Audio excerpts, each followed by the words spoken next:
conjugal pastimes of Radhika and Madhava, and their qualities, names, and forms. The spiritual master aspires to relish these at every moment.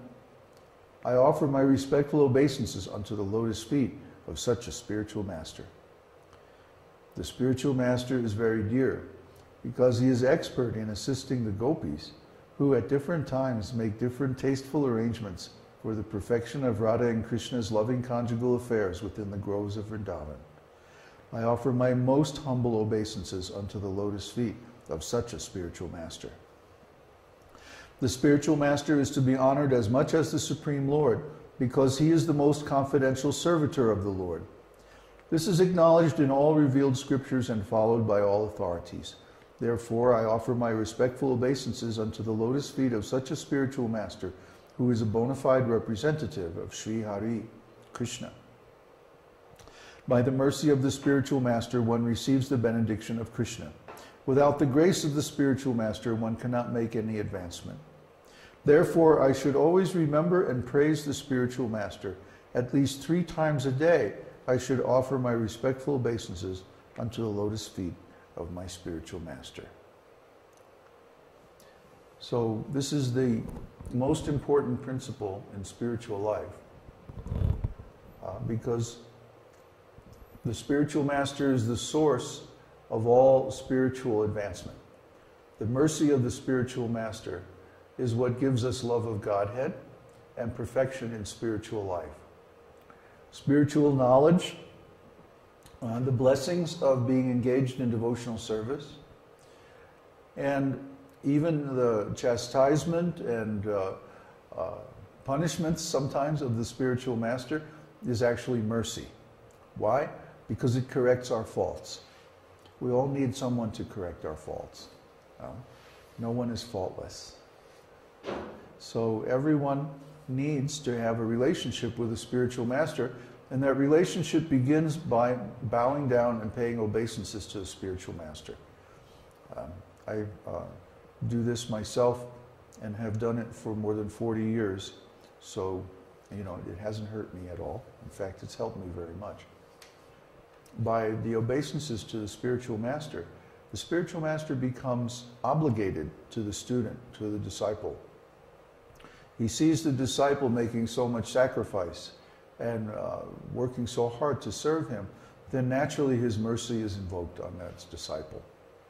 So these 8 prayers, Gurvāṣṭaka means 8 prayers to the Guru, are offered every morning in the temples of all the Gaudiya Vaishnava months. And it reminds us of our real position. Our real position is that we're always servant of our spiritual master. Even if we become guru, that means our service to our spiritual master is to be a guru. So I hope that all my students will become self-realized and become qualified gurus and go out and save the world, because it sure needs it. And we want to give this philosophy without any change, without any alteration, without any compromise. This is not some new age publicity stunt, like The Secret or something like that. But this is the real thing. This is the original Vedic teaching that comes from the classical Vedic literatures, more than 5,000 years old. And we call it the esoteric teaching because it's the esoteric teaching not only of the Vedas, but of the whole world. For example, if you want to know about the soul, if you want to know about consciousness or love of God, the only place this is explained is in the Vedas, and specifically in Vedanta. So this is a very deep philosophy, and it actually is quoted or referenced by all the other religious and spiritual paths in the world. Yoga, jnana, and different kinds of worship are all based on bhakti. Without bhakti, these other paths wouldn't have any potency. They couldn't give any result. By chanting the holy name of the Lord, all desires are fulfilled.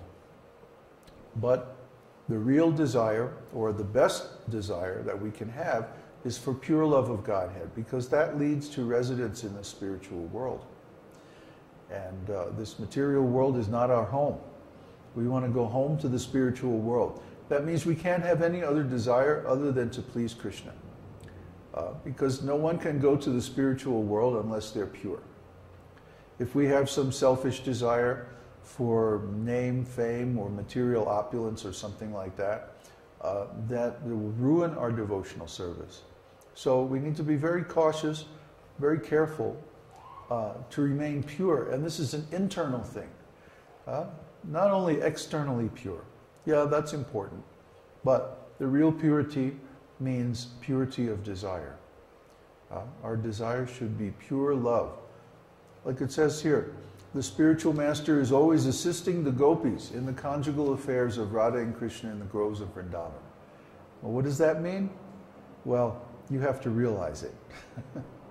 You have to develop the consciousness so that you can enter those pastimes. And that might be a long path. But even if it takes several lifetimes, that's nothing compared to the millions of lifetimes that we've already spent stuck in this material world. Actually, it's very easy to get liberation. What's hard is to get pure devotional service of the Lord without any trace of personal aggrandizement. That's very rare. That's the rarest thing in the three worlds. So we should always keep our aspirations very high. Just like Prabhupada used to say, if you go hunting, then hunt for the rhinoceros. The rhinoceros is the hardest animal to hunt. So that way, if you fail, then even the consolation prize is very wonderful.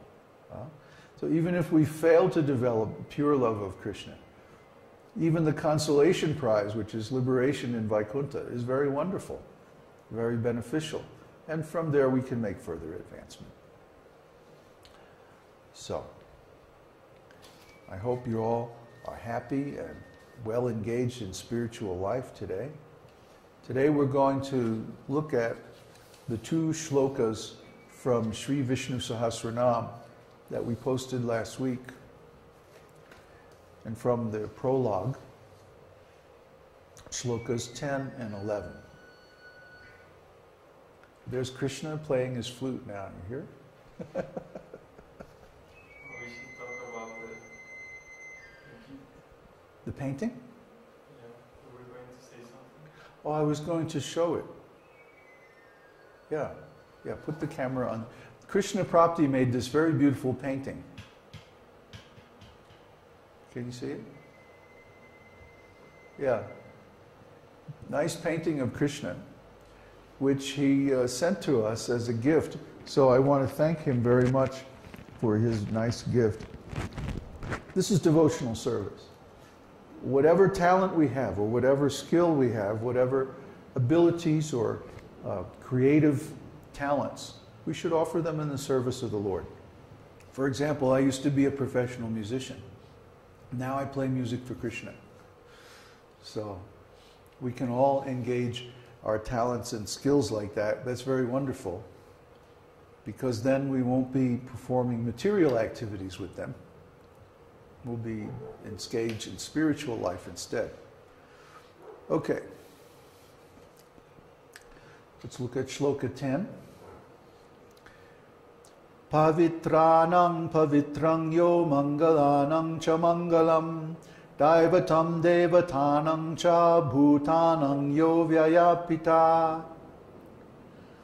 Lord Krishna is the most purifying of purifiers, and the power of the Ganges and other places of pilgrimage to remove sinful reactions is derived from him. He is the most auspicious of all auspicious personalities, and he gives to Ganesh and others the power to remove obstacles. He is the most worshipable person, superior to Brahma and all the demigods. He is the eternal, original Father of all living entities. So we gave already extensive purport on this verse in the blog, the podcast, but I wanted to add something.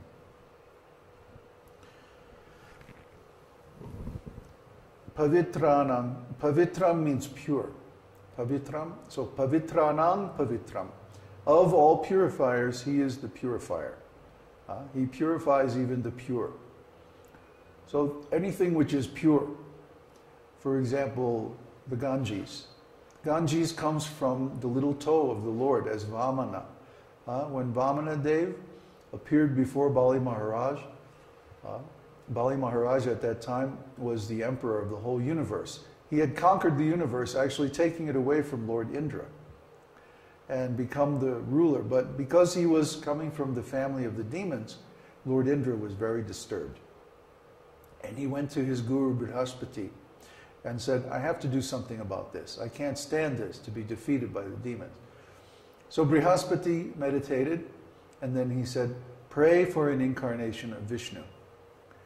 So then Vamandev appeared as the younger brother of Indra, and he went to Bali as a Brahmana, and he begged for 3 steps of land. No problem, right?